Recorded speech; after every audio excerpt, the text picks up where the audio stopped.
partout. Aujourd'hui, nous avons le plaisir, en même temps douleur, de recevoir pour vous le président de la Ligue de Lualaba, au nom de Dismas Ndoua, que vous voyez devant vous. Et avec lui, on va parler de beaucoup de choses par rapport à ce qui vient d'arriver. Et on a perdu l'icône, le monument. Moi, j'aime lui appeler le monument, l'homme des 2 minutes. Alors, il est là, il va nous éclaircir certaines choses. Moïse Kabeya depuis les États-Unis. Big salutation à vous. Et président Zouzou qui nous regarde depuis Lubumbashi en ce moment. Président Dismas, bonjour. Bonjour, merci Jonathan. Alors, président, nous sommes fiers de vous recevoir aujourd'hui dans notre plateau. Alors, on voulait d'abord commencer par la présentation. Pouvez-vous vous présenter devant fanatiques, le public congolais qui sont à Kinshasa, à Mbujima et partout, même en France, qui vous regardent en ce moment, qui est vraiment, réellement, M. Dismas Ndoua? Moi, c'est président Dismas Ndoua de la Ligue des Quartiers du Lualaba. Président Dismas Ndoua de la Ligue des Quartiers du Lualaba. Et en attendant pendant que nous sommes en train de parler, je vais demander à la réalisation de nous montrer quelques images. Il y a président Dismas Ndoua avec machine de guerre Kalele. Voilà.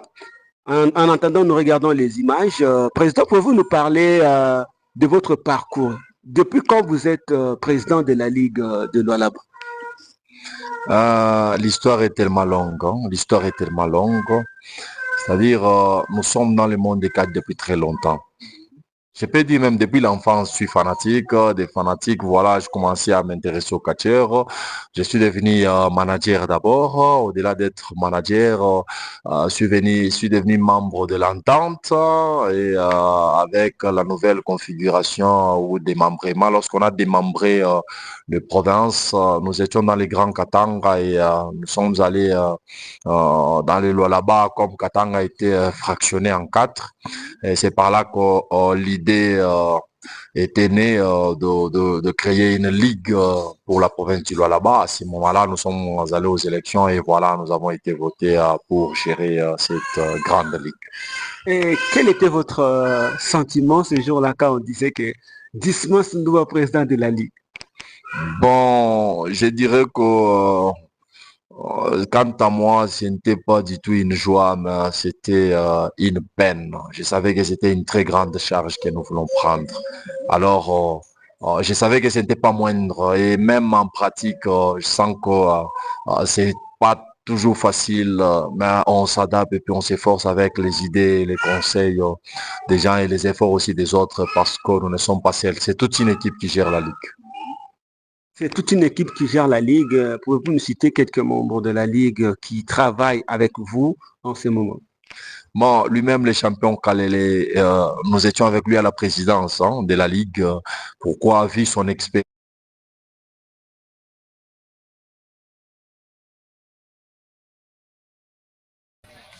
Et nous sommes venus ensemble avec vous. Vous allez voir ce qu'on va vous présenter.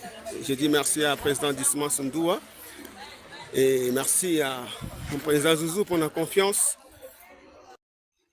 Il y a des détails pour la public fanatique Bana ya Lualaba sont debout. La championne à Bango machine de guerre Kalele. L'homme de 2 minutes, Moutatika Watinaposa. Mais tout ça, là, quelques interviews, ce qui va vous permettre. Mais on va voir ça après. En attendant, on va vivre un moment et puis un peu grave.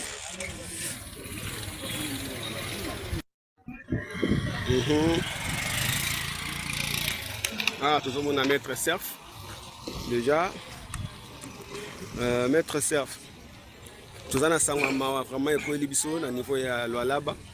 To perdre icône, tout le monde est dans le Grand Katanga et puis dans le Congo Mobimba.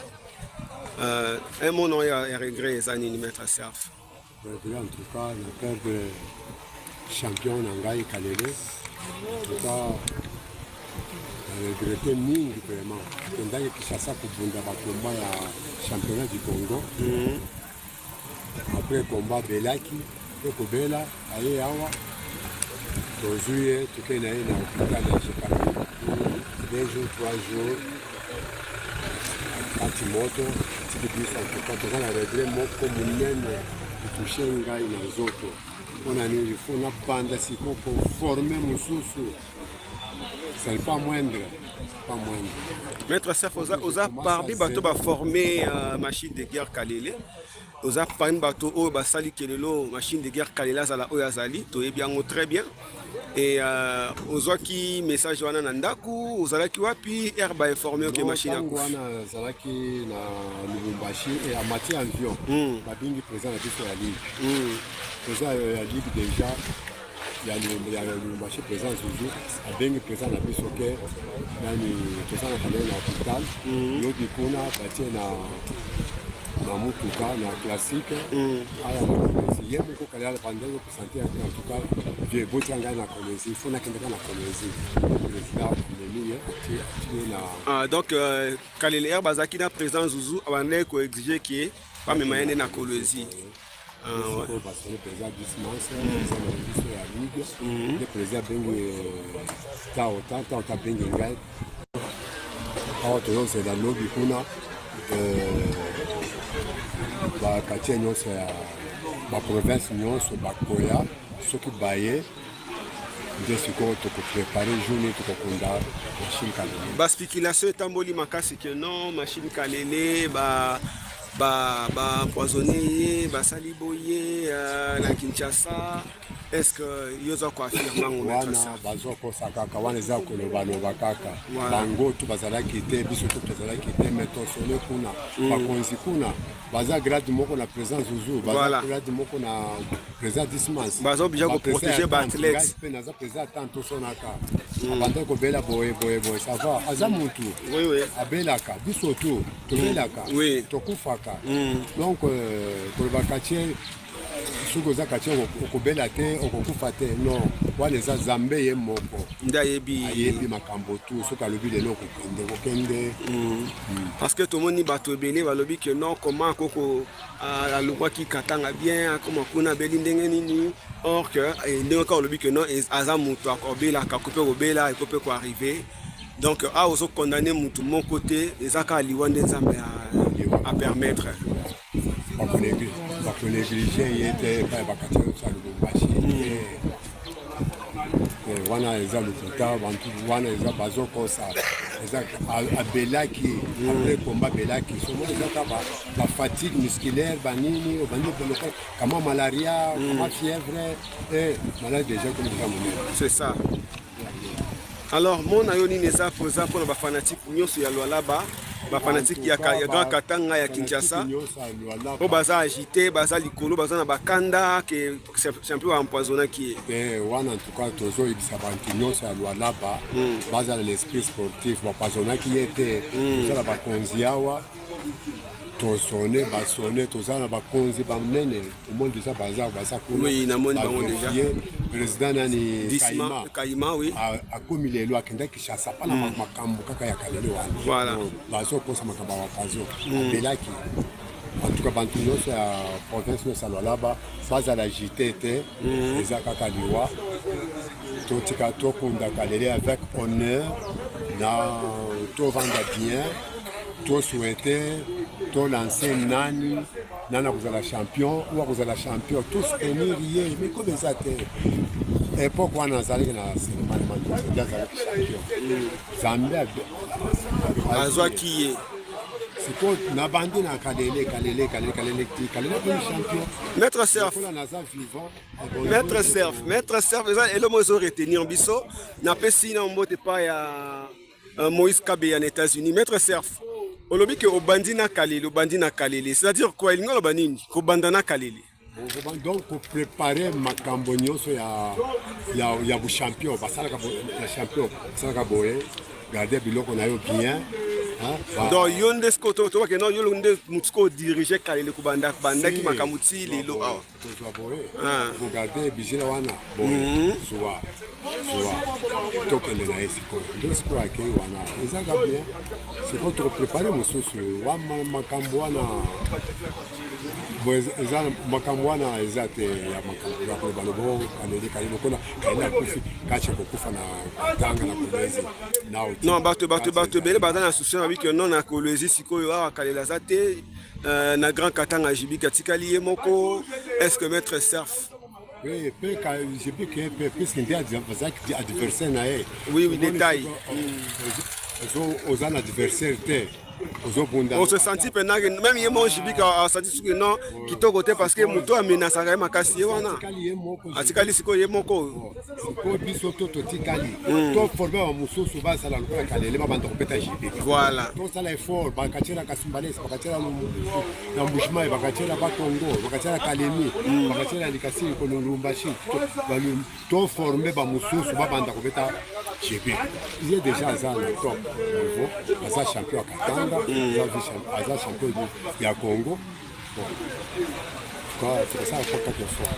toyoki service mona ntuka asali message moko na bagroupe etomboki mokili mobima na bareseau sociaux wana eza kaka balikuta bon choc azwaki choc émotion voilà donc a excusé population makambo kolobaloba wana il faut atika ngo to conseil voilà conseil atika makambo eza choc excusé maître pour excuser nga nazalaki choc choc peti mbala moko eza lokola bazobisa yo ke mwasi na ya kufi koyoka vraiment choc moko vraiment ko sinon na nzoto ya mabe.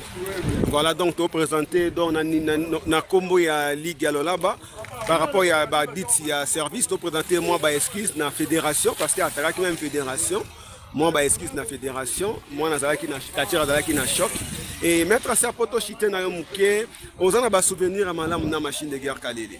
Ouais na za machine ba souvenir rebelle kotambol na mingi kotambol na fort kotambol na Bujimai Kishasa kala kangwa nazalaki champion dio kanda nazalaki champion après dio kanga ngai seulement kalele na tamboli partout ngai na tambola kana kenda Goma Bukavu Uvira Rwanda Angola partout pour avoir souvenir en tout cas na tamboli mingi. Mon colonel anonyme aux autres labiso depuis quelque part on entend maître Serf moto penza formé kalele azalaki na kalele depuis tout ce temps boze belé bota na monde entier et ça Jonathan ma forcément Mboriai tozana maître Serf to komida na kolezi to komaka siko bomo na président d'issement sa télé micro na musika et maître Serf poto chité na yo muke okoyo komeka ko yebisa biso est-ce que programme déjà ebimi pour na matanga ya champion kalele wana toujours la lobby ministre wa sport Saiza na maman gouverneur bango nde bakopesa biso jour mais même oyo koleka te ça bantu antuka ya gouvernement voilà tozolanda programme à gouvernement parce que la lobby nde bakopesa biso répondre tokunda jour date quelle nde tokokunda. En tout cas, parce que nous sommes dans stade Yamanika. On a stade Yamanika. Donc, on est la champion machine de guerre Kalele. Dans stade Yamanika. Dans cercle Manika ya ville. Donc, on a tout le monde entier. On a la machine de guerre Kalele. Donc, ils ont une semaine auto dans le lobby lundi.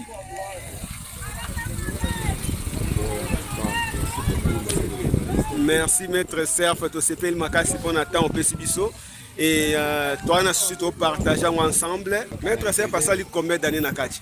On a pendant 4 depuis 75. On a entraîné qui a pas à Dio Amérique. Bango, tu n'as pas été champion par le Bakao. Gani na wao una champion weka kalele. Nazalika champion année 76, 77, 78 nazalika champion. Gani na Burundi na 83 na Jela petit peu basiralia bayaka na Kolezi. Tunyo so ili bango. Époque wana na Burundi la ba Kitao ba Edingwe, ba Zefise Fire, bandonda pour manoir. Banani Kapukanza, na Burundi na Bango, tous les quartiers nyonso ya Mbujimai ya Kishasa. Na Burundi na Bango na jamais kolezi mutu nyonso ayebi. Soki mutu aza mutu awa kolezi kala. Mona ki bakomba wana pe secret mettre sa place. Na Burundi bakatia nyonso ya Congo mobimba. Voilà. 80, 85, 86, 87. Dès qu'on a mona kola.